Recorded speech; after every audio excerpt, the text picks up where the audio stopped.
Hi, this is Tim of the 1916 Company. Welcome and thanks for logging on. If you love this watch, email us Team Mosso at the1916company.com for purchase pricing and availability questions concerning this watch.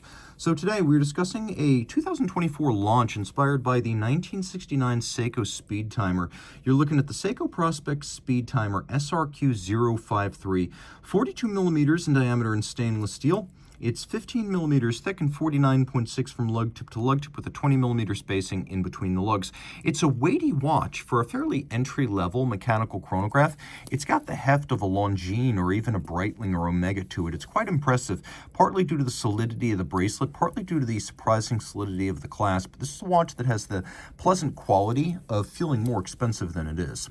On the wrist, it's a full-sized watch, not small, not oversized, just full-sized. I'd recommend it for a wrist of my size or larger, so if your wrist is 16 centimeters circumference and up, this is going to work well. It'll fit underneath the jacket cuff, just not the tightest of dress sleeves. You can see there's your over the top, and now here's your down the barrel. There's your cuff shot. You can see what I mean about the bezel sticking out a bit. A tight sleeve wouldn't clear that. The bracelet, I've already sung its praises once, but it does have that agreeable quality of feeling more expensive than it is. The intermediate links are polished, the primaries are satinated. You can see the outer faces are also polished. We have many removable links, and by that I mean every single one of them. So if you feel like you need to size this finely, you should find a perfect match given the sheer number of options. And if you don't, Seiko has thrown in a half link so you can fine-tune the fit that way as well. Thick gauge steel clasp. You can see how the internals, the clasp appear. It's a twin trigger release, so you have to press both triggers to pop it open. Just like that, so it'll give you security on the wrist. Now the watch that you can see right here is hardened with something called Dia-Shield. So this is sometimes described as a hard coat, sometimes as Dia-Shield. What it is a very thin, microns thick, that is, layer of hardening that's approximately 500 Vickers in and of itself, but remember, it's a surface coating, so it doesn't penetrate all the way through the metal. So in practice, you'll find this is quite resistant to swirls and light scratches, things that are surface level, but anything that has a hard point that would make a dent, it doesn't offer a whole lot of protection against that. So anything that would create a mark with depth is going to be a threat here, just as it would be on any stainless steel watch. Things that are more abrasive are going to make less of a mark, because they won't be able to get through the hardened surface. We have handsome finishing. No, it's not exquisitely Zaratsu decorated to the last degree, but it does have a handsome selection of polish and satin, squared off lug profiles, and then an unbranded crown with nicely micro-beveled chronograph pushers. You see how they have a brushed pattern outboard and then this little bevel on their side? That's nice attention to detail. The crown gives way to a bezel that is also fairly well detailed. You can see that there's a satinated surface, polish underneath that, polish on top, and then a flat satined ring that runs around the dial.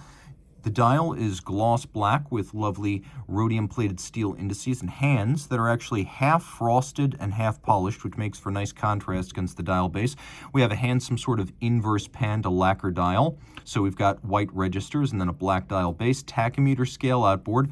For those of you who want to gauge the speed of an object, such as a race car over a kilometer, the tachymeter can be used with the chronograph to do that. The watch also features both hacking seconds and a quick set date. We'll go around to the case back. We can see this one remains in excellent condition. Yes, it is 100 meters water resistant. Yes, it still has a packing sticker on it. So you'll get a fairly clean and lightly worn watch. This is a great buy for someone. Made in Japan, that's right, proudly made in Japan with a manufacturer movement. It is the 8R48, an automatic winder with a 45-hour power reserve, a 4 hertz beat rate, 34 joules. Like Seiko chronographs tend to be, it is a column wheel vertical clutch. So the vertical clutch means there's no jump or stagger when you engage. It begins to move, but it doesn't leap forward and add extra time to the timing. Another thing about the vertical clutch is that you can just leave it running with no additional wear and tear to the movement. The column wheel is crisp and feels as sharp as a column wheel should. The movement is Seiko's own. In fact, even the shock protection and the lubricants used are made in-house. This is a very integrated manufacturer after all. I will say that it's not designed to be the most accurate watch in the world. You probably want to reset it once a week because the tolerances are between plus 25 and minus 15 seconds a day, but that's germane to many Seiko movements. In terms of toughness and versatility, with a great vintage look and a modern size, this watch has a lot to offer. If you love this watch, reach out to Team Mosso at the1916company.com for purchase and pricing details. One more detail. I know you guys were waiting for the Lume shot.